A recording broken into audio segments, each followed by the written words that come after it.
over here is from Hoboken, right? He runs a student housing company called Hudson Dorms. Slogan right now is convenient, committed, connected. Convenience, and a big part of that is your business model and your pricing model. I think that was like one of the biggest factors for me as well.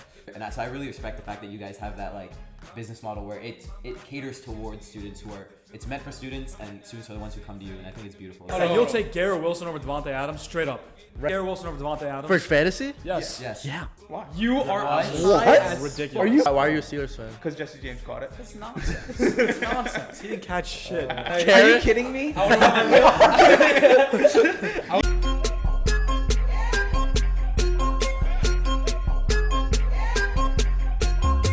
What is up, guys? Welcome back to episode 24 of the Famous Chili Podcast. Make sure to like, subscribe, check out our TikTok, check out our Instagram and YouTube for all content coming out. This summer, we've been keeping it going. We have some fire content coming out for you guys in the next couple of weeks. Make sure to stay tuned. Today, we are joined by Mike. Mike, say hi. What's up? Mike is from Hudson Dorms. Mike. Yeah, Mike. So Mike over here is from Hoboken, right? He runs a student housing company called Hudson Dorms, where I will actually be living with next year as well. Mike went to Stevens and graduated what year? I graduated in 2017. 2017. All right. Thank you so much for coming on, man. We're so excited to have you. What's up? What's been going on with you, man? Yeah, a lot. We're, growing. We housed, we had a capacity of around 300 students last year. And over this past summer, we've really expanded not only the amount of spaces we have, but also the staff and our ability to handle students. And we're going to be right around 400 for this upcoming fall. We're really excited about that. That's crazy. Thank you. Yeah. We're excited to make a difference in people's lives and hopefully take care of them to the best of our abilities. Yeah. So why don't you give the viewers a little bit of an insight into what exactly Hudson Dorms is, how you kind of came up with it, like what led to the Hudson Dorms becoming this big at this stage? Yeah. So, all throughout my time at Stevens, definitely had some challenges when it came to housing. I think Stevens does a good job with their housing program so far. And, we wanted to create a way to make it easier for students to find housing, find alternative options.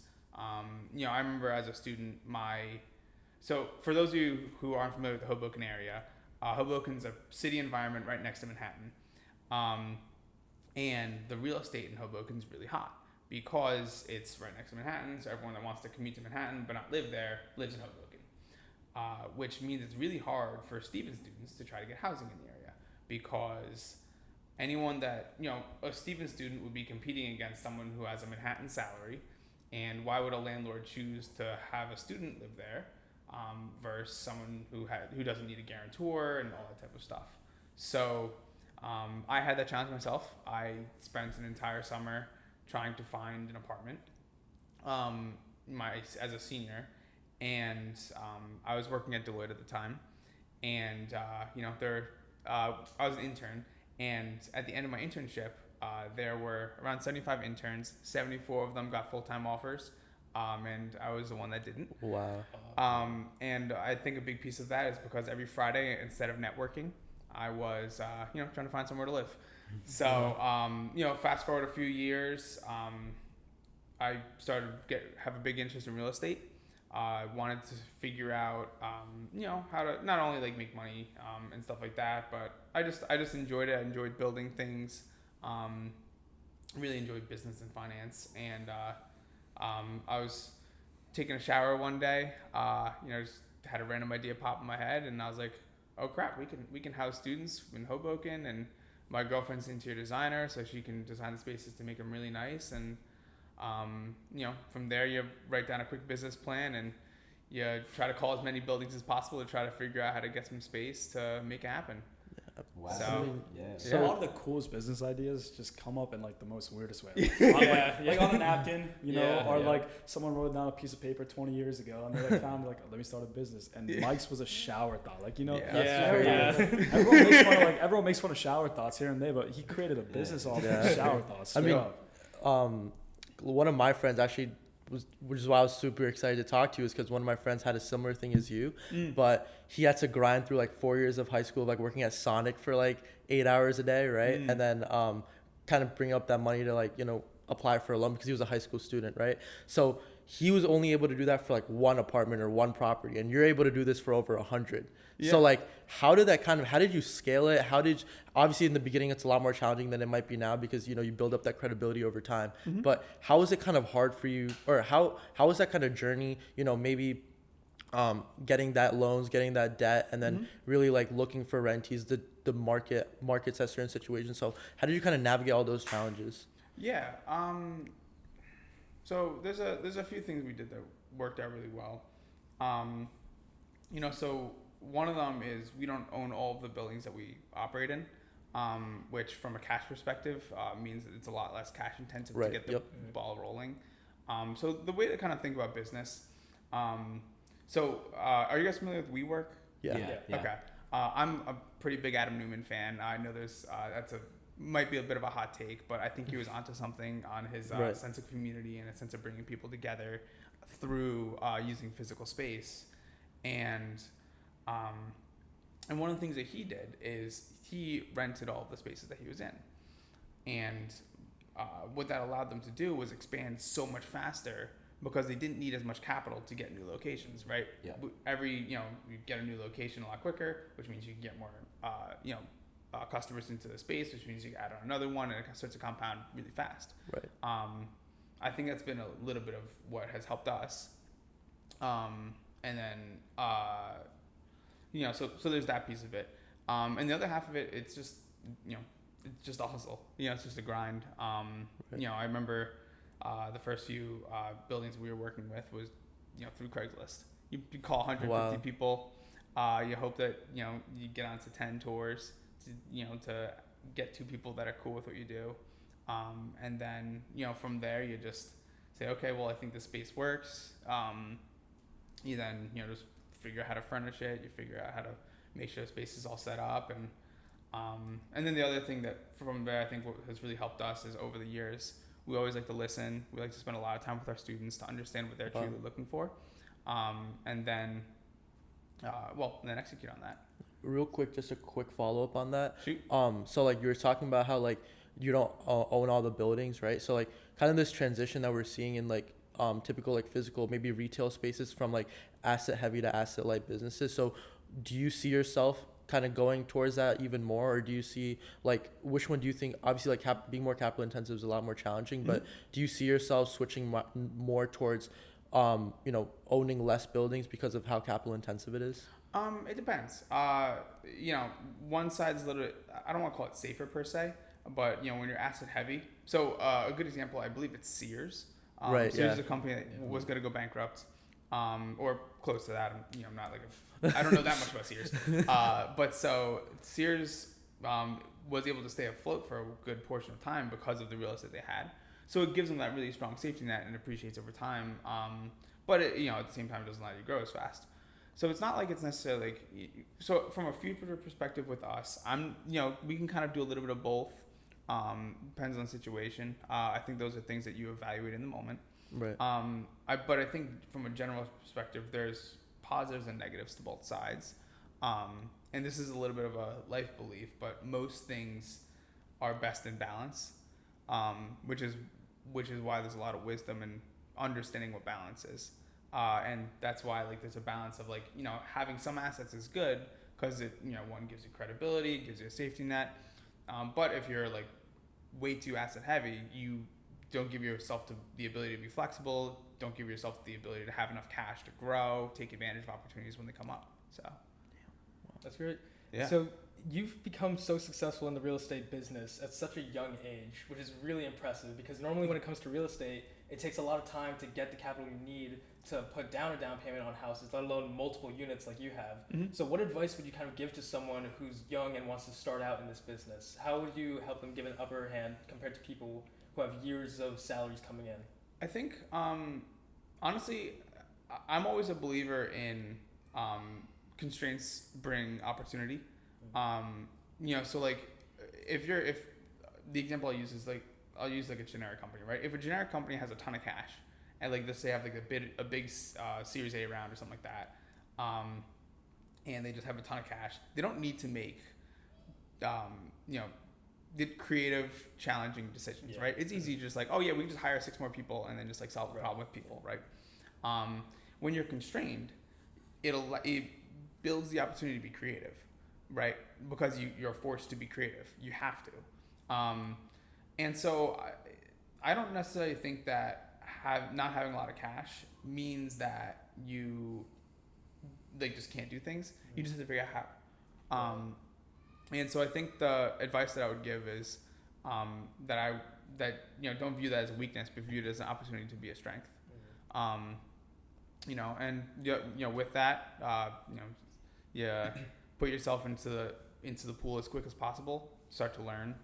So like one of the things I was doing before Hudson Dorms is I would just go to like every open house I could find in the local area. I'd skateboard there. I skateboard around Hoboken. That's how I get around.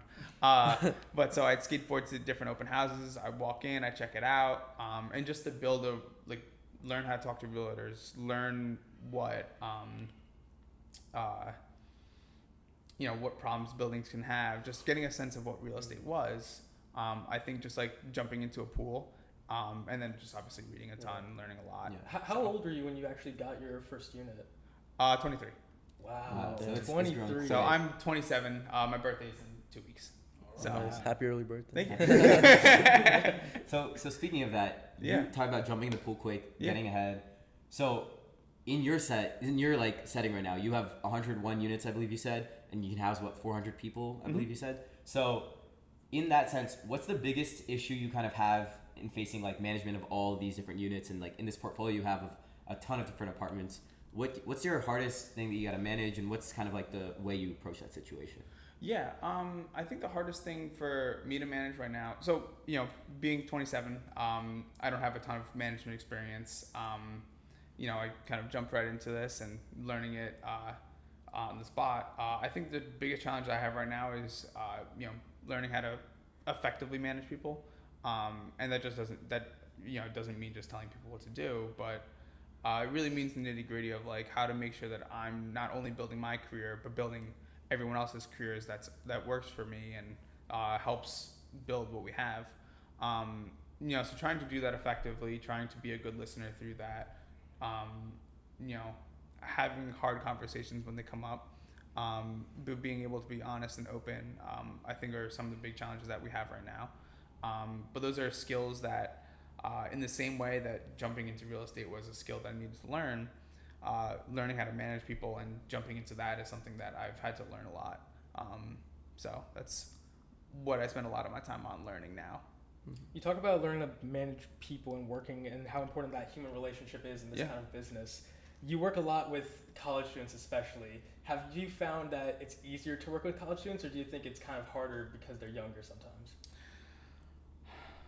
You could be truthful. No. Honest. I'm always here to be honest. I think it's easier. Yeah, except for the guys in that apartment. But so, I was about to say your address.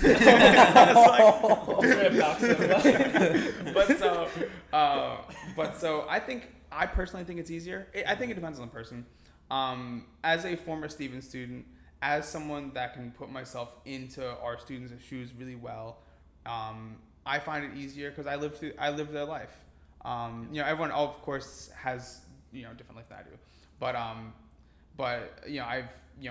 I went to Babio and took classes in there, and I went to the office of I went to the registrar trying to get into different classes and like had challenges with that, and like I've eaten at Pierce before, like there's a certain nuance of just like being in the space that you really understand people truly. So I found that to be pretty easy to connect with students. And like I think a big piece of what we do that I think makes a difference is we don't treat our students like kids. Right. We treat them like adults. We respect our students, and I think that's been a big piece of why we've gotten that in return. Students tend to respect us, tend to respect our spaces. If students are being loud in an apartment, and we say, hey, if you guys wouldn't mind keeping it down, they respect that because they don't want to bother us. Because there's mutual respect there, and that's been big. So Yeah, college students, I feel like if you give them the respect that they want, they often reciprocate. Yeah, definitely. 100%. But there's always outliers, of course. So has there ever been any mishaps where students got a little too rowdy, caused any sort of problems? What was the most crazy thing that's happened with students in one of your rentals? Well, so we had one group of students that kind of would kind of play that respect game, and then kind of like shoved it back in our face and would continue to have parties. They had the cops called on them a few times. They ended up leaving the apartment. There were like some moldy chicken nuggets left behind. Oh my god! Left in the oven. So that kind of sucked. In the oven. In the oven. They didn't even eat it. Yeah, Oh my right. God. So rest in peace to the chicken that was killed for those. Harambe the chicken. But it wasn't rough per se. It was more like a nuisance. It was a nuisance for the neighbors in that building, and we want to respect our neighbors. We've really been blessed with the students that we've had, as a whole, that have just been, they really treat, like, I think people, especially we're lucky with working with Stevens students because Stevens is a tech school, but the students that we've worked with so far really have a ton of respect for the spaces, have a ton of respect for neighbors, and we really haven't had challenges on that side. Which has been fantastic. Yeah. I mean, I was just gonna say, speaking of like giving students housing, which is this whole talk that we're having. Yeah. I don't think we've mentioned it yet, but the podcast setup we're in right now is not where we usually record. Oh, We're yeah. actually- we haven't actually even mentioned it. We're currently in one of your apartments recording. You guys just set this place up. It looks amazing. Kind of changed it up to make it work for the podcast, but any student that's going to Stevens looking for housing in Hoboken, you'd be living Look in at a this. place like Look that. at this. Beautiful. Look at this. It's a beautiful good time sign behind you. It's an amazing place. And actually, Rishi actually signed I with did, Mike I did. himself. Yeah. I can attest So- to the fact the thing that really pulled me in was, first of all, the sense of community that you build with your students, because it was not only that, like, it was not only like you're not only renting me the apartment, like, it wasn't just that. You'd have a lot of events, a lot of activities. You got to know us. I remember the first time that we met you and we came to look at the apartments. It was actually in this apartment, or maybe the second time. We sat upstairs, I'm pretty sure, for an hour and talked about fantasy football until the others almost like got mad at us for like I'm so serious. Like, I was like so amazed the fact that like my realtor, so to say, or the person selling me this house, can be so personable to me. And that was really the selling point. And that, and also I just didn't want to live on campus. This is it's just so much more accessible for me. Like, it just makes it so much easier. But I have to ask you, like, personally, what do you think is the selling point of Hudson Dorms? Like, what do you think drags students in the most and say, like, I want to live in Hudson Dorms? Because if we're saying it, like, the new towers, Stevens just got 2 new towers, the UCC towers. They are very nice towers, right? Yeah. And it's very close to campus, very close to classes. But I just want to know what you think is your main selling point. Like, what do you think brings students in the most? Yeah. I think there's we try to do a bunch of different things. I think it's sometimes a little bit hard to explain, especially through a sales process. I think that there's a lot of things that we've optimized in housing that just make things easy. There's a few that I'll highlight. You mentioned the community being the first one. Our slogan right now is convenient, committed, connected. And so, our goal is to create convenient spaces our goal is to create convenient spaces where connecting our students together, not only with each other, but with us. And then we're committed to making that happen. As a little sneak peek, we're thinking about changing that to caring, because we really care about our students, and we feel like that's a more powerful word than connected, or than committed. Oh, caring. Yeah, Okay. caring. What did you hear? It sounded like Karen. I was like, Yeah. I wonder what my. Are you kidding me? I wonder what my You should listen better. But so yeah, so I think community is a big piece of that. It kind of obviously starts with me, and not only does it start with me, but it starts with the people who I bring along to make Hudson Dorms happen. To make sure that all the students that are living with us feel like they're part of a community, feel like they're part of, feel like they're in an environment where they can continually learn, focus on what's important for them, you know, like Karishi got to set up a podcast, you know, start a podcast instead of having to worry about trying to figure out where he's going to live next year. You know, like, you know, nuts and bolts is what it is. But so is that, there's a lot of nuance to how we handle our students, you know, like, you know, handling each student's payments individually, which is something that you would never think about. Like, you're not like when if you're getting an apartment off campus, you're not thinking like, oh, well, like, is it going to be a pain in the ass to split a rent check every month? Yeah. But it kind of is. Yeah. And like the fact that we handle each student individually, not only means that like it's easier for them, it also means it doesn't create conflict. Right. Yeah, you see that With a the lot, roommates, you know, with like, oh yeah, dude, like you can't use the AC that much because it's gonna raise our utility bill, and like I'm broke as hell. Yeah. like literally things like that. Like I you do don't want to think about highlight that. You did say convenience, and a big part of that is your business model and your pricing model. I think that was like one of the biggest factors for me as well. Because you think about it, Hoboken, like 20 years ago was a complete shithole. Like all the housing, all the prices were down. There was a lot of crime in the area, a lot of drugs, everything. And they've refurbished the entire community. And now Hoboken is like a beautiful neighborhood, right? But at the same time, the prices for rent have gone up, because before I met you, I was looking for apartments for the year after, because obviously I'm trying to like make sure I get the best apartment on time. And I would look, and they would like charge me like I'd ask them for rent and be like $5,000 or like $6,000 for like something that's maybe even smaller than this apartment. And like the prices are kind of like crazy in Hoboken. And the fact that you made it on like a semester basis rather than like the entire year, so you're not forcing people to, you know, have that thing for the entire year, was like a big selling point. And I think it's really great. The pricing model is like amazing. I really respect that, because I'm from UIUC, and so the housing system there is honestly a mess, because it's a bunch of giant leasing companies who don't really care about the fact that it's college students that they're leasing to. So one, they don't have they don't make each student pay individually. You have rent for the entire month, and if one of the students misses out on it, you have a big issue between roommates on, you know. And you see that all the time on like our school subreddit, because students are like, oh, my roommate's not paying rent. What do I do? Who do I contact? How do I figure this out? And then also the thing with subleasing, being able to do it on a semester to semester basis. Someone has a co-op freshman fall or spring semester, they can go do that, and that space is open. Whereas at UIUC, it's a big mess, because you see every other post is just, I'm subleasing. Does anyone want to sublease, or does anyone want to grab my apartment? And it's such a strain on like everyone just trying to figure out where housing goes, so I really respect the fact that you guys have that like business model where it caters towards students it's meant for students, and students are the ones who come to you. And I think it's beautiful that like you guys make that a there's a cool piece that we do as well, where I don't think anyone in your group is doing it, but let's say if someone is going on co-op in the spring, we have like an addendum that allows them to do 2 non-continuous semesters. So if they end up, you know, for no additional cost for them, they can, you know, live with us in the fall, have the option to not live with us in the spring, because kind of like an options contract, right, where they can exercise an option. You know, go to Mississippi to have an internship, and then come. I don't know, Mississippi. Actually, I know why. It's a Lizzo song. Mississippi boys. But so and then come back in the fall. Come back in the fall, and you know, and then live with us and know they have housing.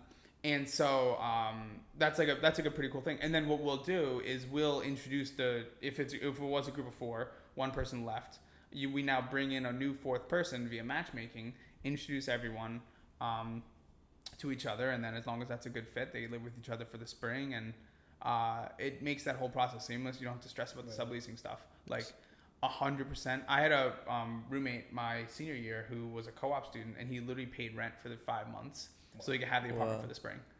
Wow. And just like, that sucks. Yeah. So Nick, it seems like such an obvious like detail or small thing to do, but it's such a major convenience. Yeah, it really is. Oh, big time. Yeah, you don't have to be paying for the extra months where you're not even living there. And subleasing is also a problem, because you're not going to find that many people in Hoboken that's just going to want to live there for 5 months. If they're coming for an internship, most likely they're going to be living in the city or like that. So it's kind of hard to find that. And that's what I found amazing about this model.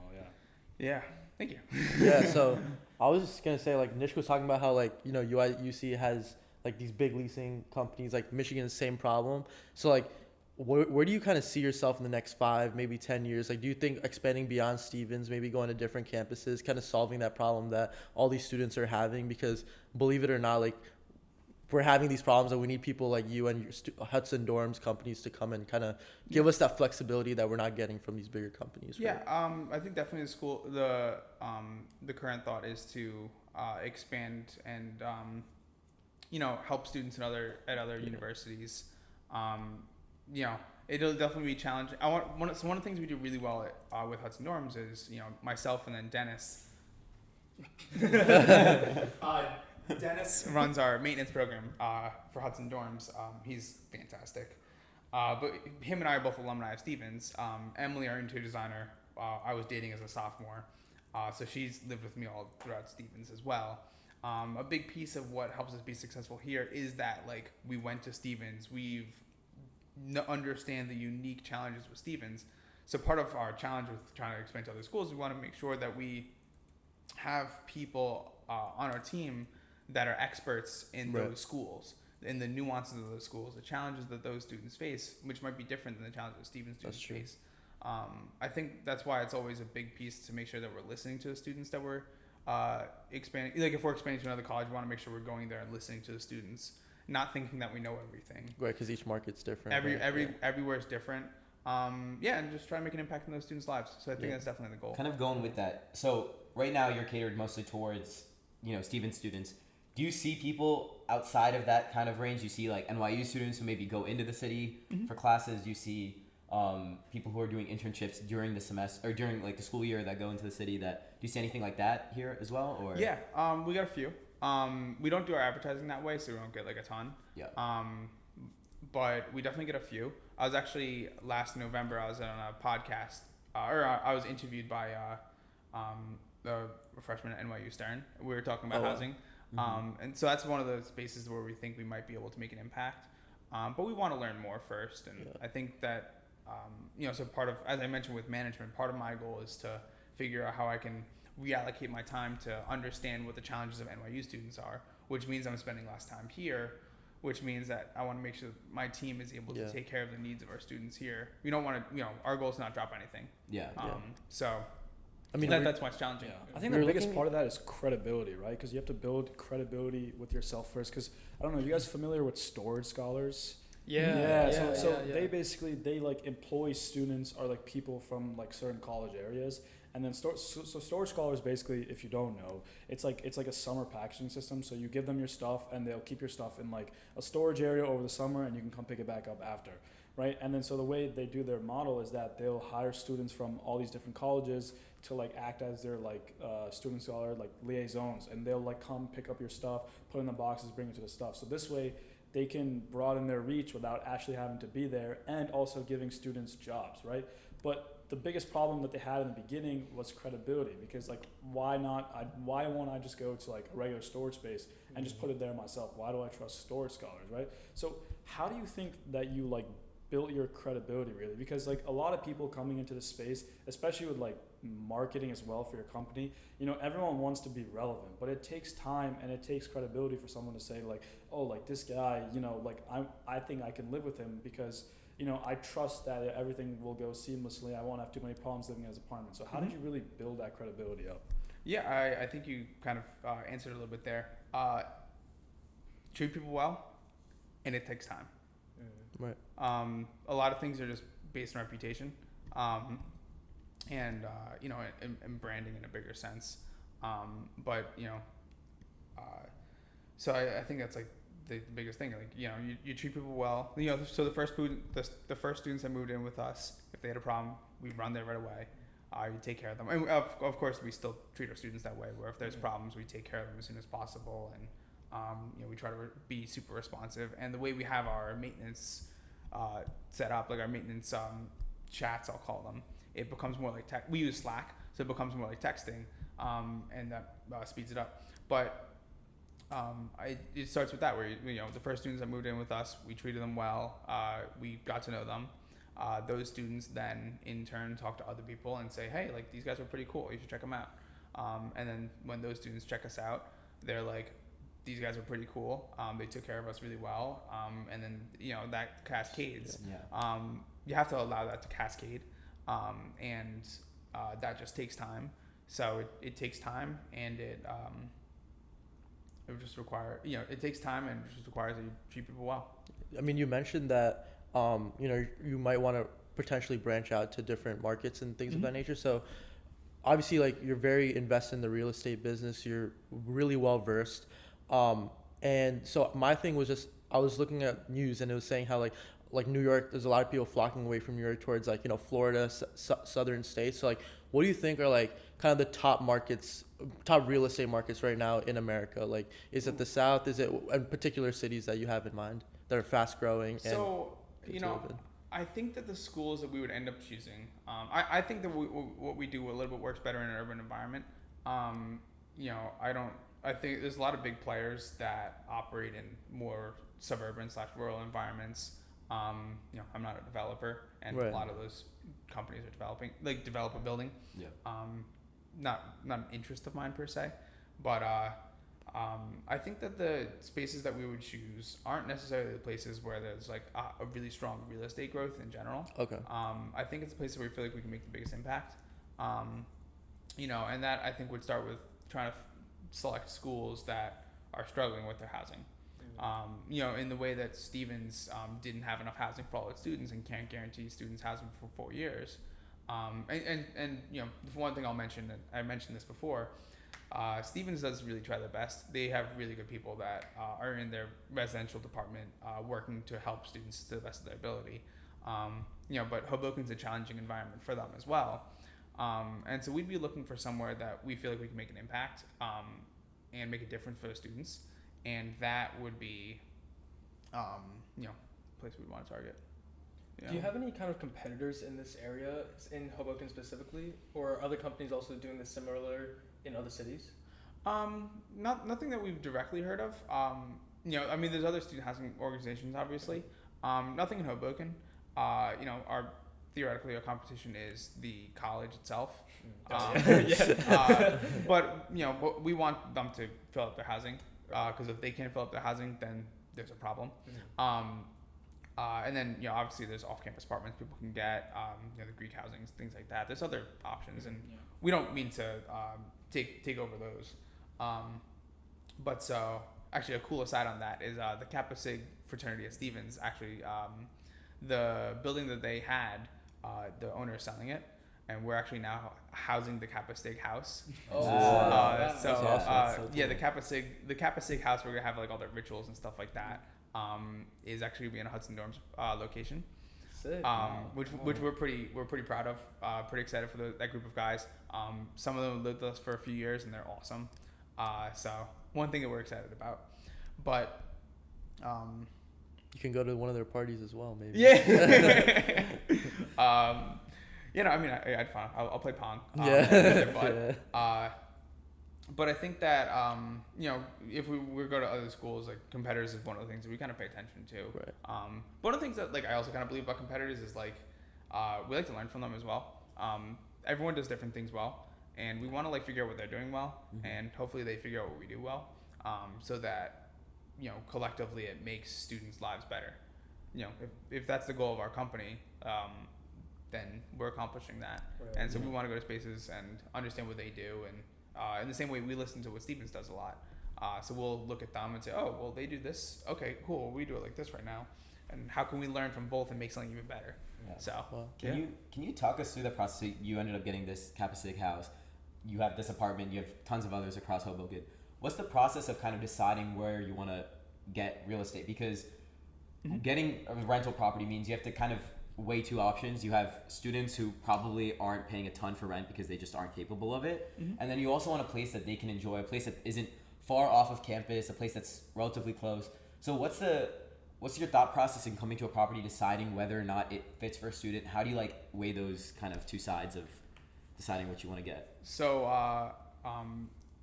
our interior designer is beautiful, fantastic. She's awesome. Her name, that's Emily. She's our interior designer. She's my girlfriend. We've been dating for 8 years. She's a big piece of that.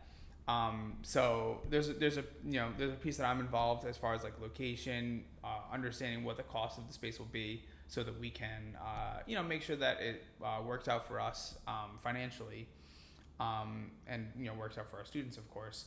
But so she's a big piece of that, especially when it comes to which spaces we choose. Bedroom sizes is important for us. And one of the things that we really look for is quality spaces, because we won't take spaces that feel like chintz or cheap or something like that, because it would be a reflection of who we are, and we want our students to feel like they're in a space that means that they're taken care of. There's not going to be a ton of problems that pop up because the cabinetry hasn't been cared about in 30 years. So I think that's a big piece of it. So how do we choose it? I would say, location's a piece of it. We want to make sure it's close to campus. I've lived in Hoboken for 10 years now, so I can kind of get a feel for what that feels like. And on top of that is just, trying to understand the different advantages of that building, making sure it feels comparable to what we have now, and then making sure the spaces work themselves. Yeah. You mentioned that you work with your girlfriend, and so as someone so young who's so invested in his business already, and I'm sure it takes a lot of time out of your life to do something like this. Yeah. How do you feel like you've achieved a good balance between social life and work life? Yeah, you say that there's a balance there? No, it is hard. My brother and I have an identical twin brother. Really? Yeah. So. What if he's the one actually doing this podcast? Yeah. But so we're a little bit different in the sense that he's doing really well for himself now as well. He's owns a few buildings already. But he definitely has a little bit more of a social life than I do. And that's a little bit of one of those things that you decide, right? There's pros and cons to everything. There's checks and balances, as I kind of mentioned earlier. So, there's definitely a little bit of a lack of social life. Not totally, because again, I can choose what that balance is, right? We can, can I work 20 hours a day instead of 12 and, grow Hudson Dorms faster? Of course. But there's a certain point where I want to spend time. So, I think from a girlfriend side, we make sure we have quality time and not just time with each other. I work with her for a few hours every, maybe about 2 hours a day. But we make sure that for example, last night we got sushi for dinner. Right. And it's just okay, great. We're both free. Let's take advantage of this time and not just sit there on our computers at home. We make sure we go out and go somewhere and spend some time together. So, it's just building in quality time. One of the things I want to learn is building balance or what's it called? Boundaries.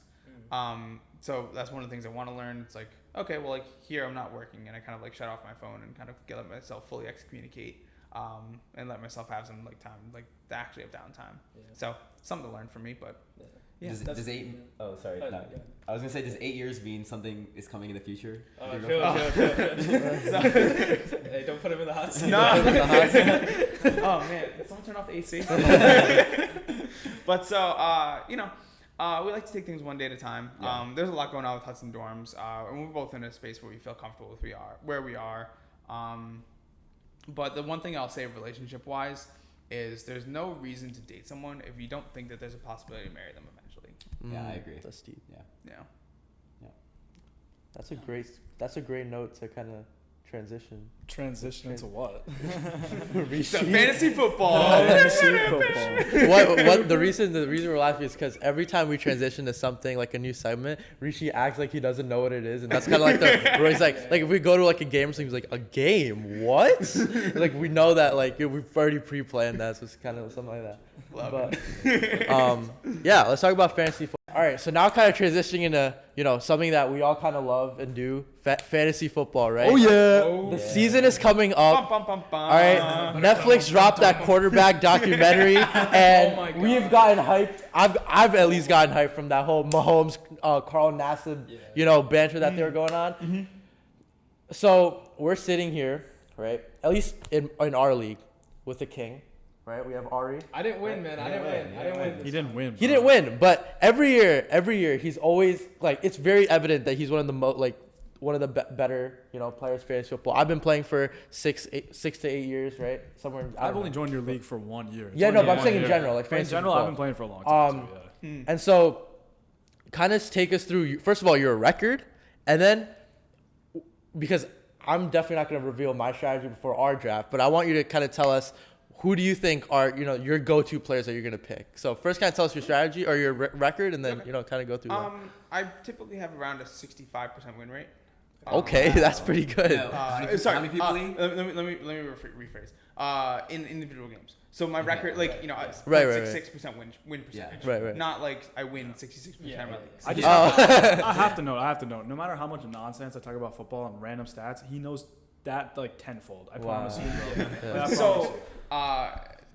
So what do you call it? Yeah. So we win about 2/3 of our games on average. It may be a little less than that, but around there.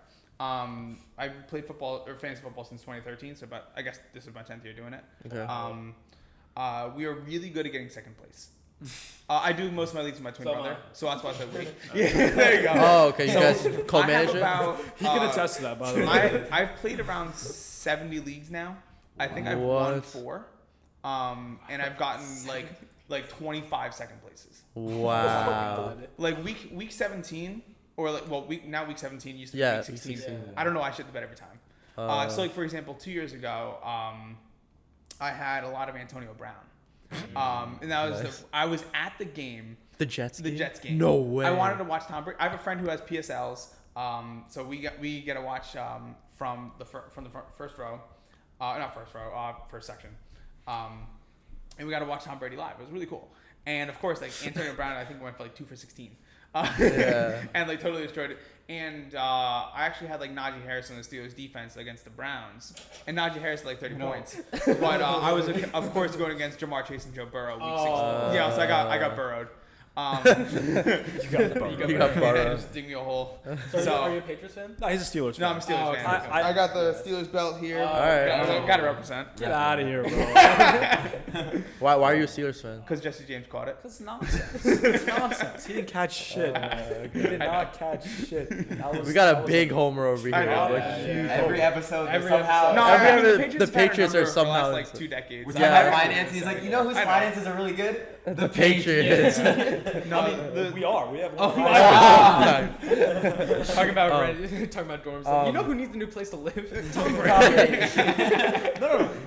We have one of the top 5 most valuable teams in the world. Straight You up. do, yeah. We talked about it. we We've definitely talked about it. Yeah. But so, kind of going to this season, obviously there's new running backs, new wide receivers. Eckler might get traded. Yep. What are some of your thoughts on kind of the go-to players to draft if you're drafting? So I actually more draft on strategy than players.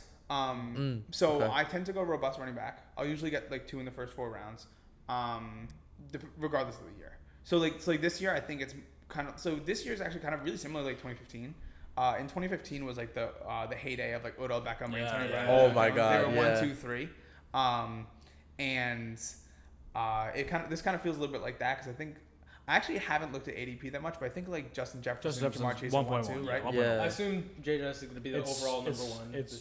Jetta's, Jamar, and then Tyreek are top 3. Really? Yeah. Tyreek too? Jetta's, Jamar, Tyreek. Tyreek, Not Cooper, total Kupp, ADP. probably. I'm talking about wide receiver ADP. Oh, okay. Yeah, wide receiver ADP. Oh, So, yeah. I do think right now there is a bit of a change though, because right now the wide receiver market I feel like is kind of dominating compared to running backs. recently. easily. That's what I'm saying. Yeah. And so Without this doubt, year, without doubt. it's you go robust running back. Yeah. Like every other year. Yeah. And this year, you just got to take advantage of it more because you get like Saquon like late second. So you can pair like McCaffrey and Saquon. Yeah, It's just like stupid. exactly. Like, you shouldn't be able to do that. Yeah, we'll see what happens with Saquon now. Please, Saquon Well, got to sign no, that deal. I mean, He's has Yeah, to. Facts. you got your Giants homers right Yeah. here, bro. But if it's not So Saquon, like you can go like if you're in a Gary 2 flex Brightwell. leagues. Yeah. Gary Brightwell. No, Matt Breida, he's on my dynasty team. They have Eric Gray too, but so like if you start you could literally start Christian McCaffrey like 104, 103, then get like who's like maybe like a Tony Pollard, Saquon, like that's around like late second, right? Yeah. And then you can get like Derrick Henry in the third. Like That's crazy. That Derrick Henry. Like, So, it's ridiculous. so why do you think that? Is it because there's so many running it's backs? a wide receiver heavy market. I think it's actually a change where a lot of people are playing dynasty. Okay. And I think what happens is people like wide receivers hold their value better in dynasty, right? And I think people tend to like. That's also why like I think younger players are trying to scroll up a little bit, like the Amon Ra, like Garrett Wilson. Like, should Garrett Wilson is there really like a 50% probability that Garrett Wilson has a better year than Devontae Adams? No. Yeah. No. 100%. Like What? like 100%. Devontae Adams has bullshit. I mean, I had him. but you know what I mean? Yeah. Like that. It's like for me, like Hot I would take, draft but Devontae yeah. Adams 10 times out of 10 Yeah. This year, this year. So wait. So you're Hold on, saying hold on, hold on. you're Pause saying for a that second. you'll take Garrett Wilson over Devontae Adams straight up. right now, You take in this For fantasy? for fantasy league. not this This past year. year, No, this year. this Coming year. year. Take it. 21st. You're taking Garrett Wilson over Devontae Adams. For fantasy? Yes. Yes. Yeah. Why? You are What? high as Ridiculous. Are you fuck. kidding me? You're ridiculous. It's okay. It doesn't matter what team Devontae's on. He's producing the numbers because he's always going to get the receptions. Yeah. He's always going to I get that think- large target share, bro. I think Garrett Wilson might have a better year this year if than you're Aaron Rodgers, Devontae declining right now, Adams. you need to stop. 'Cause I'm not. Aaron I'm being Rodgers super just serious. personally shipped in all of his wide receivers from the Packers, man. That doesn't mean he's not gonna like Garrett Wilson. I know, but he Garrett Wilson has is the tar- clear number no, one. no. It doesn't matter if he's the number one. If they you're have a Aaron clear- Rodgers, Dude, Garrett Wilson had. I think did he have 1,000 yards or no? no. That's my He, point. but he was very close. But my point is, he had Zach Wilson at quarterback. No, I don't think Devontae Adams is getting Put some respect in Mike White's name. Yeah. So, Mike. Let's be like, nah. Like Okay. I do you not. know, I'm glad you brought this up because I really want to say that I don't think Aaron Rodgers is going to be as good as everyone hyped him up to be. I think he's going to. I am worried about shit that. the Aaron fuck out. Rodgers- I don't know about that. Aaron Rodgers had like every year. Aaron Rodgers wasn't very good, or wasn't a very good fantasy quarterback last year. No. Yeah. That's right. of course. And Yep. that directly translates to receivers. Yep. Yeah. Where Devontae Adams had like what I think it was like 1,612. I don't remember his exact stat line, but it was like he was like the number one receiver. Yeah. Like and like do you expect some sort of regression because he's at 30? Because he's I think now 29 or 30. Like yeah, probably a little bit. Plus with But Jimmy the G. probability that Garrett Wilson puts up a 1,400 yard season is I think lower than the probability that Devontae Adams puts up a 1,400 yard season. Exactly. I would take I don't take know. Diggs over. I think Diggs is already ahead of Garrett Wilson at 8, right? Oh, easily. Okay. Yeah, I agree with Diggs that. is like the number Diggs. 2 wide receiver, I don't number think 3 that wide should be a receiver. question. I don't think that's not a Garrett question. Wilson even- See, Not that's, the same as- that's why I'm confused, right? If it's a no question for Diggs, Because it's to be- situation. Bro, Oh, okay, wait. situation. What's happening with the Raiders quarterback situation? Right Exactly, now? it's Jimmy That's the only G. thing. I mean, Oh, And Jimmy G. is no, bro, that ups it then, man. Jimmy G. Jimmy G Dinking is and better than dunking. Derek Carr. I don't think so. I don't think that. Nah. If you consider them equal, Yes, he will. which I think is a Yeah, fair assumption. but the Yeah, difference, they're but the around difference the is same. Derek Carr throws the long ball a lot better than, or a lot more and better than Jimmy G. You would know this. Sorry, you would know this out of everyone because Jimmy G was on the Patriots. You haven't He's a seen Jimmy G's long dippy ball. I'm throw. telling you, Jimmy G was put into 2 different systems, which they prioritize. They prioritize, dump offs to the running back, or like prioritize the strong running game, maybe some quick And Mike routes down the McDaniels was middle. on the team. Yeah, because you think about how many times did they actually throw deep to Brandon Ayuk to the end zone, right? They didn't have to do that because you have Christian McCaffrey rolling out from the backfield, quick dump off, quick 15 yards. They have 'Cause Josh Jacobs, bro. Huh? They have Josh Jacobs. Right, exactly. But that's what I'm saying. But now, Josh Jacobs is not the same type of catch and run running back like Christian McCaffrey. He's a primarily like workhorse, like right down the middle, like A gap, B gap, C gap running back, right? So they're gonna lean on their receiver. He's gonna definitely lean on Devontae Adams, arguably the best receiver in the NFL. You're backing up Josh Jacobs a lot for someone who traded him away. Yeah, So- Yeah. So after I traded him away, I was actually 4-1. Oh, good job. So- But did Yeah. you go Yeah. back and have You to- realize the Huh? entire. and No, how- but that it worked. The trade worked in my favor, so I wouldn't be. I wouldn't We're be complaining. complaining the Huh? entire time. I forgot the terms, but I needed some switch, and essentially what happens, I trade away Josh Jacobs, and I got 4 wins out of it. So I was like, all right, Okay. I'll take it. It all depends on what you traded for. Yeah, Exactly. He got the thing is got on the lucky, surface level, it looked like a horrible trade when you look at it. exactly. But the thing is, he just got really lucky. Like, didn't you get which Baltimore running back did you? No, really I get? actually no, I You didn't. got Alan I- Lazard, right? You got Huh? No. You got go out Lazard. when we I running no. back. Here's the thing. I don't think I was that lucky because everyone else thought it was a terrible trade. I'm like, watch these players value appreciate in the next 4 weeks, and they actually did. 4 weeks Yeah. is not like long. Like how you? There's no way you could have just predicted that to happen. There was nothing happening in like. Dude, there's so. I mean, again, I don't remember the exact details of the trail, but it was all about like injuries and rosters and stuff like that, and that's what it was. No, wait, And also, I you needed, on the trade and the biggest thing was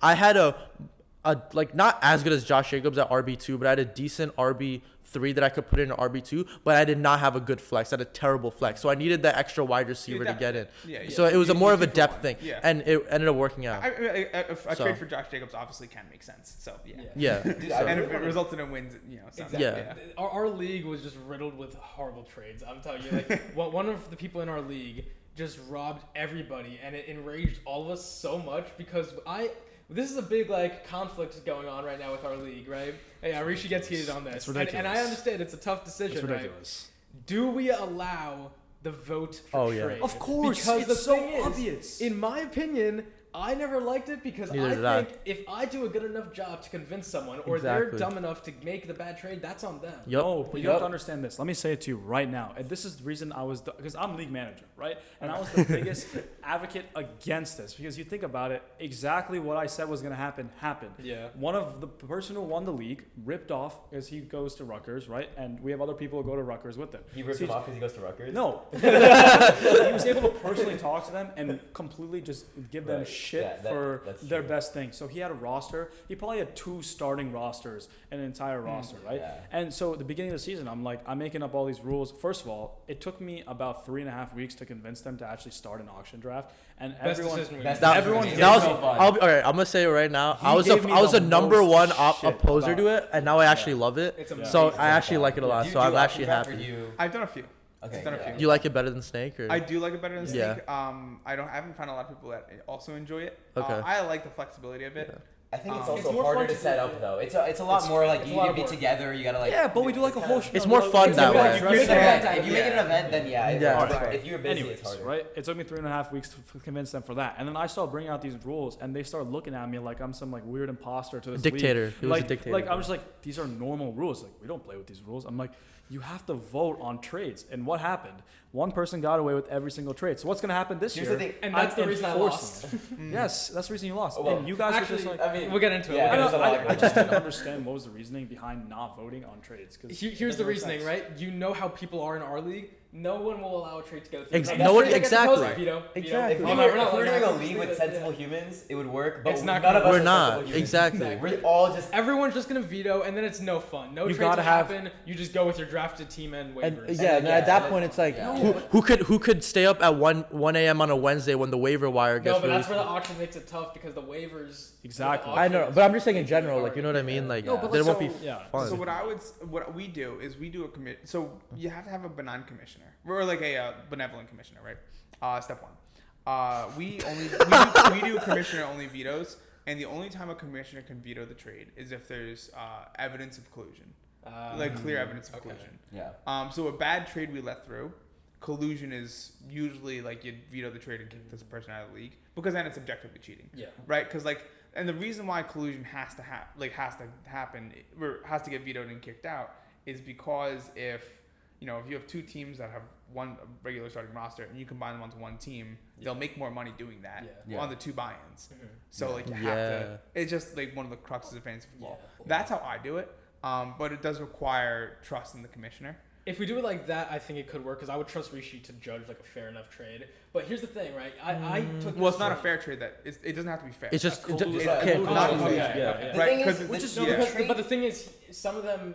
It's not exactly. Some of them wouldn't be collusion, but it's just that They're the guy did a great job of convincing someone because they. That's didn't know fine. that. And they should allow that. Yeah, exactly. That's And that's my point. That's my Rishi exactly. doesn't want that to happen. No, but I still think there should be a vote. Like regardless, I think the league decides. You vote on it. It's as simple as that. Right? What's the goal with the vote? The goal of the vote is so basically the way in our league, a lot of people are lazy, right? So a lot of people just won't care. And if we're letting every single trade pass by, right, then it'll be a problem for other people who are trying to win this league, right? So if we introduce this checks and balances system, which makes everyone vote on the trades, right? So the thing is, let's just say I'm lazy, right? I don't pay attention to the league that much, and he wants a trade to go through. I don't vote on it. But then when I want a trade to go through, right, I'm going to need that voting system, right? So we just have to build trust in the system for fantasy football, get everyone to start voting. And You know who's in our league. Do you trust them? No, but here's another problem, right? Me and Ari are also on the same page about this, but another thing is people will vote out of spite. Exactly. If let's say me and Ari are both in different groups of the league, and we're both, let's say like 7-0, right? And someone has a league that will like make his team better than it's my incentive to vote against that trade. Yeah. And that's what a lot of people end up doing. It's not even fair. It's simply just, I don't want you to win, so I'm gonna vote for the trade. So yeah, we're just talking about dynasty. So in terms of for our you see the difference between our just fundamentally our leagues and your leagues. You guys actually treat it as like fantasy football. You guys have all for us we have by the end of the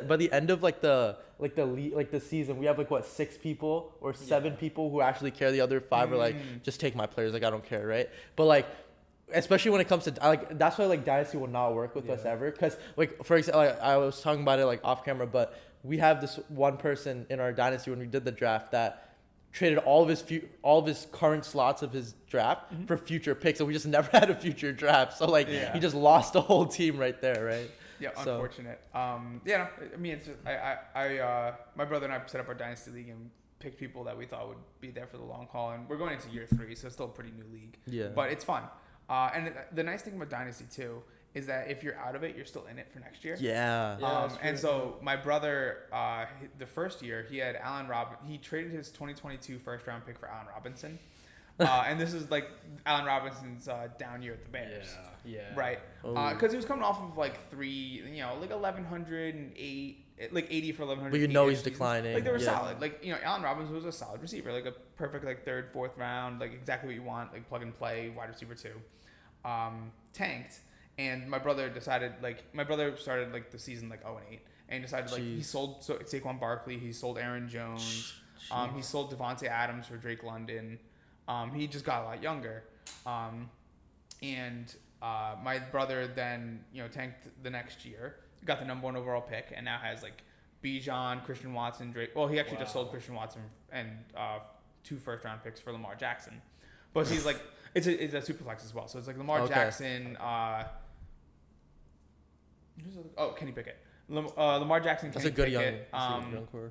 But it's like Bijan, Khalil Herbert, Drake London, Marquise Brown, T.J. Hawkinson as his tight end. So it's a young squad, basically. So I actually wanted to ask you about this. So like we're looking at right now like Saquon, right? Like his contract situation, and a lot of these clubs and a lot of these teams are doing running back by committee, right? And what that's doing now is reducing the market of running backs. Like it's becoming so much more scarce. Like Melvin Gordon, who's in my opinion, I think he's a decent running back, doesn't even have a job. Dalvin Cook doesn't have a job, right? Like, so how do you think like this RB market will go going forward in terms of the running back by committee? Because in my opinion, like I see that, I'm like, I am not touching any of the running backs in that team because you're not going to get real value for them, right? So how do you see like that whole RB position kind of changing both contractually in the real NFL as well as fantasy wise in terms of value? I understand why NFL teams are doing what they're doing. So like, I get it. It makes sense. I also kind of agree with it. That's how I would run an NFL team. Sorry, Austin Eckler. But so I kind of more react to it, I guess. Kind of like observe and react more than I like kind of predict it. Because you don't really gain a lot from predicting it. And so like I think it tends to devalue the running back position from a fantasy football perspective, which is part of the reason why probably you see a lot of the receivers going earlier and earlier in drafts, and you just take advantage of the dip. Just buy the dip. Buy the dip. Always buy the dip. And so that means you buy, Tony Pollard's on a franchise tag. I think he signed it. But you get Tony Pollard. I think like David Montgomery's like a 7th round pick. Jamal Williams had 15 touchdowns last year. He was on my team. David Montgomery or Jamal? No, Jamal. Oh, there you go. Yeah, he was fantastic. I had the unfortunate counterpart in DeAndre Swift. Oof. I've drafted DeAndre Swift for 3 years straight in hopes that he'll just have a boom year and I'll just continue drafting him. Looks like it's never going to happen. Sounds like you're drafting Garrett Wilson. The same argument as Garrett Wilson, right? I'm telling you, this year. Like instead of having DeAndre Swift, you could have had like Josh Jacobs, who is just good every year. But at least I acknowledge that he's not as good as the other guys, right? Oh my God. He will have a good year. I'm telling you. Go on. Sorry. Okay. I was going to say that kind of going back to that. That's my argument. Yeah. You don't know what Garrett Wilson exactly. is. You know what Devontae Adams is. That's valid. You want to go for like the consistent player on there. You don't need to win it on Garrett Wilson. Yeah. So we mentioned earlier, I came second in the league, and the reason I lost is not actually just because the person I played had the super team of all the weird trades. It's actually I only lost by 17 points, despite the crazy team he had. I lost by a healthy Jalen Hurts. I had Jalen Hurts, and he got hurt, right? Yep. I needed a quarterback. I turned to the waivers because none of my backups were really great. I don't think I even had a backup at that time. I go to the waivers. I put in a few orders, None of them go through. It's Wednesday. I'm like, why don't I have a quarterback? Oh, yeah. I see that this guy took from the waivers the 3 best available quarterbacks. Makes sense. Just so that I couldn't have the right play. quarterback. It's such a smart move, but I just lost just because of that. And the worst part of it is, if I just took Gardner Minshew, who was like the actual replacement, I actually would have won. Oh, really? Because he had more than 17 points. Who did you end up playing? I took Carr. Derek Carr? Of course. How much did he have? 8? I don't want to. Yeah. I mean, that's He had a that's below part of the 10, strategy yeah. of fantasy football. It's Yeah. evaluating your other It's team's a roster. great and- it's a great move. Yeah, I do a ton of that. Yeah. That's actually how I consistently win. It's more not like Yeah. just like blocking people. Right, But like yeah. I mean I block like a lot of times. I'll do that with defenses most Yeah. of the time in the championship rounds where I'll Yeah, pick that's up like smart. 3 or 4 defenses and Mhm. like make them play the Redskins defense against the Bears. Yeah. And like yeah. even though the Bears are a bad offense and the Redskins are a halfway decent Yeah. defense, the bad teams versus bad teams can just be weird. Right. Oh, yeah. Where you take like the Steelers defense, Patriots defense, or something like that against like some shit team. Yeah, we were talking also about Yeah. the auction earlier, and if anybody out there's never tried auction, I really suggest you try it. Make a whole event out of it. Bring your friends over, set it up. It's a lot of fun. I actually hated it before. Now I actually love it. So Yeah. it's actually it's You know, really I think what good. you said about like, oh no, were you saying No, something? or- Oh, yeah, I was going on with it. Yeah, Oh, so he just straight cut him off. you cut him off. So I thought No, you I were was just- done. I was just, like, saying, yeah, he was just setting up continue, the- continue. the- Sorry. Just looked at you. That face was hilarious. No, you got it. Oh, okay, Finish okay. it out. So Well, so actually, what I was gonna say. So with the auction last my year, God. it was really exciting, and so I nominated Patrick Mahomes onto the auction block with no intention of taking him. Yep. Oh I didn't my want him. God, I didn't want bro. him because I knew someone's gonna in an auction. You gotta be smart with your quarterbacks. People I knew would spend a lot of money on him. So I say, you know what, Patrick Mahomes. I'll toss his name out there immediately off the bat. Start low, $5, $6, and then out of nowhere, one of our friends goes $50. Oh my God, $50 he threw out of our $250 budget on Patrick Mahomes. Oh my God. $50. 200. 200? A quarter. That's A quarter of It's it. 25% on a quarterback. Oh, it's 250. It's 250. No, it's 250. 250. Oh, It's was it? 250. Okay, okay. Oh, But either way, I mean, like that's a lot. It's Yeah. Meanwhile, I got Jalen Hurts for $9. Yeah, Like- I you tend to ask be me? late quarterback Yeah. as I well. got That's what- Lamar for 11. Yeah. Yeah. Like, This is what I was especially- about to say. Like, I think this is my first year playing fantasy ever. I was never huge into football, but like now I'm starting to get into it. And one of my roommates was in our fantasy league, so like I was like slowly getting into it this year.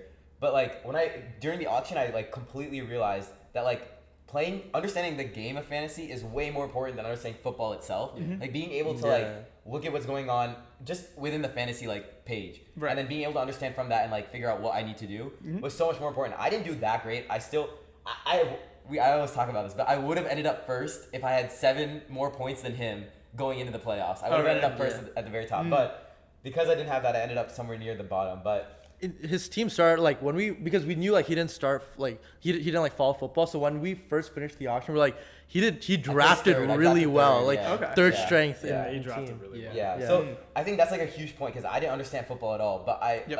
I just did a little bit of research on how fantasy works. I think that like the way that you play that way is actually super smart, and I think it's It's like why it's consistent. Yeah, Because no. like if you just try to pick good players every year, you kind of just you're not gonna have the same success than if you kind of have a strategy. playing the game. So like yeah. I tend to go late quarterback, early tight end. Yeah. Not like too early, but I was Greg Olsen a bunch of years. Yeah. Oh, wow. I was 1 year of Jordan Reed when he kind of had concussion stuff, which didn't work out. It did not. But yeah. but like so now it's probably gonna be a lot of T.J. Hawkinson. You yeah. get your Yeah. 3 or 4 like you probably get like 3 stud running backs and a good receiver. You get T.J. Hawkinson. Yeah. You get a bunch of depth receivers, and then you get But I think it sets you ahead though, having a prime tight end, because I It can only does. I can only 100%. name like Big leg up you 3 have, tight ends yeah. that I would actually want to go first like 3 rounds I draft in, Yeah. which Yeah. is Travis Kelce, Mark Andrews, and probably T.J. Hawkinson. To be honest. You want to put Kittle in there? Oh yeah, Kittle. Yeah. that's my dynasty tight end. You take that back. No, likewise. I mean, Kittle had 11 touchdowns last year. I think it was Yeah. like 60 for 765 and 11 touchdowns in Yeah, 14 so- games. Solid. But so, I knew that. I mean, like Kittle around there. Kittle could be Goddard's kind of close. Goddard is surprising He and have is a good growing. season. He's Like growing, Goddard's yeah. solid. I'm not really a big Kyle Pitts guy, but I can understand some of the hype. I don't want to talk about Kyle Nah. Pitts, man. I put so You much had faith him. in Oh him. my I put god. so much Yeah. faith into that guy. I rode That's the wave another for Garrett Kyle Wilson, by Pitts. the way. Yeah, it's another Garrett Um, Wilson. I think that's more of a Garrett. Like that's That's more the- of like That's more a. Garrett No, Wilson right, than it's- Garrett That's Wilson. more Garrett Wilson than Garrett Like, Wilson. why the Yeah. hell are you drafting, him over, like Kittle? Yeah, Like, yeah, Kyle Pitts over but Kittle. like Yeah. it just made sense. The system that he's in, why is he With not Marcus getting- Mariota at quarterback, Yeah, 100%. why is Yeah, just definitely. not, dude? He's such an easy target for Well, Marcus 'cause Mariota, bro. He should be Yeah. getting so many more receptions, so many There's more no such thing as targets. an easy target when it's Marcus Mariota. Yeah, you're right. I mean, that's facts. Yeah. This upcoming That's why I usually like to wait a year on the production and just pay up for it after. Yeah. You take risks, man, you win on strategy. You don't win on trying to figure out. Like, I don't have the ability to figure out which young player is going to be good. It's not something that I've learned, so I just don't do it. Like, I'm not going to play a game that I'm going to play my game, which is understanding the different values of different positions, recognizing that quarterbacks you can tend to get later, and quarterbacks are now starting to push up higher, which means even like Dak is cheap as hell. Yeah. Like Dak's like QB14. Like, why am I going to spend spend a 4th round pick to get Jalen Hurts? I don't even know, 3rd round pick is he now? Yeah. Like to get Jalen Hurts when I can just get Dak. And Dak is like a stats he just fills the stat sheet. Right. So that's what you need in fantasy. Like Dak with interceptions too. Remember that. A lot of interceptions. All right, stop it. Dak had one bad year of interceptions. Look previously. Actually expand your mind. Guess so roasting. So if you look at the previous years, Dak actually is pretty. And also 8 of the 16 interceptions that he had were not even his fault. Oh really? Yeah, easily. Yeah, I think some of them bounced off people's hands. I don't know if I told you guys about this. I was having a conversation with someone about how I feel like there should be some sort of stat that doesn't go against the quarterback for interceptions. If it's clear, if there's a way to like tell, it's not the quarterback's fault. Like I agree, but it's hard to. The problem is it's be hard to determine. But if you think about it, it kind of ruins the quarterback standing if they look like they're having a bunch of picks. 100%. When really it's on the receiver. But it's why you look at a bigger sample size. Exactly. Yeah. But so the other quarterback we say that's really nice is Kirk Cousins. Because that defense is really bad. The most average quarterback. Most average. You like that? You like that? You like that? But so he's my dynasty quarterback actually. Okay. Really? Yeah. I have Kirk Cousins and Deshaun Watson. Yeah. Well, I got him really cheap. It's super flex. Yeah. And I got him really cheap. So Deshaun Watson, like I got him as like a 7th round pick in our rookie draft or in our startup draft. Yeah. And he's like now like a early 2nd round pick. Yeah. Like he's player. Like he's like. I think he'll have a great year this year. Yeah. Like from a purely fantasy football perspective, like he's 27. He's gonna be around for a while. He's a very good runner. He can throw the ball. He's gonna play for a while. And they're so committed to him. Yeah. Because they have to be. 260 guaranteed. Like he's not going anywhere. You know, it's like Russell Wilson. Like I actually tried to trade for Russell Wilson for the same reason. Like he's just not. You can't get rid of him. Yeah. So he's gonna play for a while. And my team is mostly built on non-quarterbacks because I kind of like zigged when everyone else zagged. Everyone else went quarterback early, so I decided to wait and I grabbed like a bunch of good running backs. My receivers are Diggs and Tyreek Hill. What? How did that happen? My dynasty team is Deshaun Watson, Kirk Cousins. I have Kittle. I have Diggs, Tyreek Hill, Terry McLaurin, Keenan Allen. What? And then I have Najee Harris, Josh Jacobs, Derrick Henry. How? Wait, how many people are in your league? Najee was a low. Najee was. I'm not even gonna lie. I had Najee this. Najee was kind of underwhelming. Najee was kind of. But I also have Zeke. So my last year. Zeke was also underwhelming. Was he not? At the end he had like 12 touchdowns. As soon as I traded him. As soon as I got him, I traded him. But remember, like that's why I have depth there, right? It's Josh Jacobs, not Najee, Derrick Henry, and Zeke. Yeah. I don't need all of them to kill it. Yeah. I need 2 of them to kill it. Yeah. Because I also have Terry McLaurin, Keenan Allen. I also have like Brock Purdy on that team. I picked him up off of waivers. That's Brock Purdy. Yeah. I picked him in that. You know how like if you have a player that's like borderline being out, you could like put him into IR spot. Yeah. So every week, what I would do is when a player was declared out, I put him into IR. Pick up Brock Purdy, let him sit on my bench. Jeremy G didn't get hurt. Drop Brock Purdy. Put the player back out of IR. Repeat that. I did that like 8 times. And no one wanted Purdy. Well, no, because like Purdy wasn't Purdy. He was Mr. Irrelevant, right? Like he's like a 3rd string quarterback. 2nd string once Trey Lance got hurt. Yeah. And then all of a sudden Jimmy G gets hurt one week, and it's like now I have Brock Purdy, and then Brock Purdy started doing really well, and now I have a asset that's about the same value as Derrick Henry. But you could low-key like trade him and get some insane profit off. That's kind of. I mean, I'll probably eventually trade him because he doesn't really fit my timeline. As you can very clearly tell, I'm a win now team. Yeah. And my goal is to actually, what I did this year is I sold my 1st round pick to get 2024 picks. Because I'm going to use the 2024 picks for Caleb Williams. No, because I'm a win now team. So right. You don't need a future. But I'm going to trade like let's say a 2nd and 3rd next year to get AJ Brown when he's 27, right? And I'm going to continue to use my picks in the future to trade for older players. Well, is he? And not I'm just going to 27? cycle. He's 26 now, I think. Maybe he's 25, but he's still young. I think he's waiting a year or two. You wait till players are 27, 28 because that's when the value starts to decrease. But they still have another 4 or 5 good years. Wow. Like you trade for them then. Like I would never trade for Garrett Wilson. I'd trade for Devontae Adams. Not to like. No, I know what you're saying. But like in yeah. a dynasty perspective, Garrett Wilson's obviously more valuable. But I'd rather trade for Devontae Adams at cost. Because you still have like 4 or 5 years of him. Yeah. And then you just like you're kind of guaranteeing yourself more wins. And then you just like continue to perpetuate the system. Yeah. I had one question. Shoot. So, whether it be first before I actually answer or ask the question, do you play with the same people in Dynasty and your? I played some same people. Yeah. So. No, how many leagues are you playing in? I do like about 6 a year. Okay. Oh Yeah. my God. So in those, do you think you're the best player in those leagues? Probably the best well researched, have stronger strategy generally speaking. And you and your brother manage the. Okay. And that's a big piece of it. Like it's my brother and I together, and that's kind of hard to compete with. Yeah, facts. But that doesn't mean the people who I play with in my leagues tend to be really good. So some of them are pretty involved in the fantasy community and stuff like that. And they're knowledgeable and talented as well. Yeah. So I don't want to take that away from them. Yeah. But, I think we're pretty good at it. So Yeah. That's fine. All right, man. I'm not shitting on. Yeah. Like I'm like we're not. You gotta like, believe in We're not yourself, shitting right? on people. Like or no, not that. But like I'm playing against other people that are also good. Right. Like and I'm not like destroying. You're just better.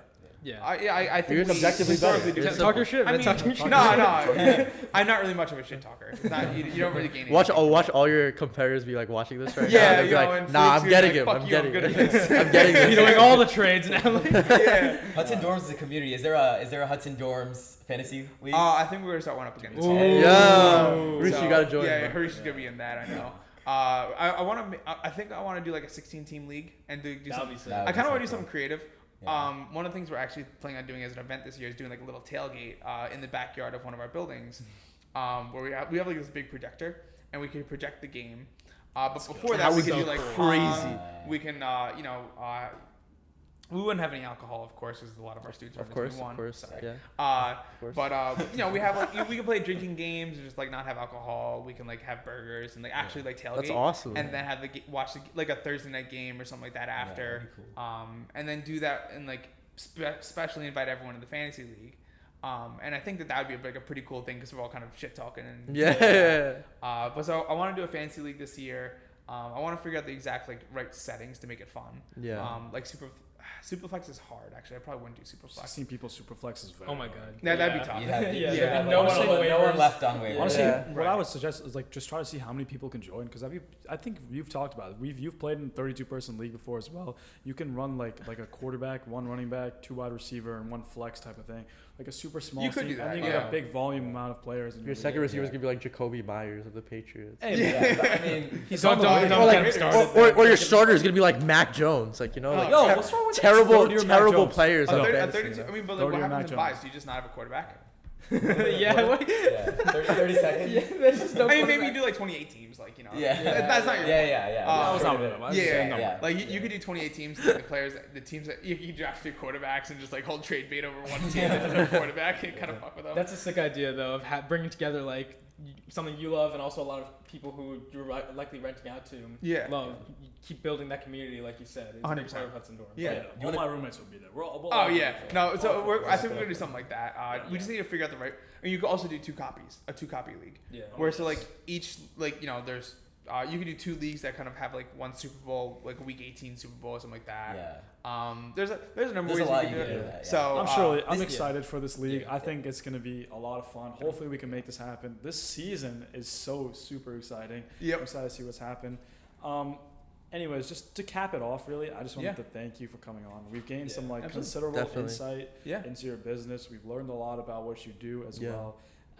Thank you also for letting us come here. Yeah, this is a great, Yeah, man, absolutely. great way It's to. I know you Yeah. wanted to say some final words about like the community, that your passions behind Hudson Dorms. You want to talk a little bit about that right before we sign off?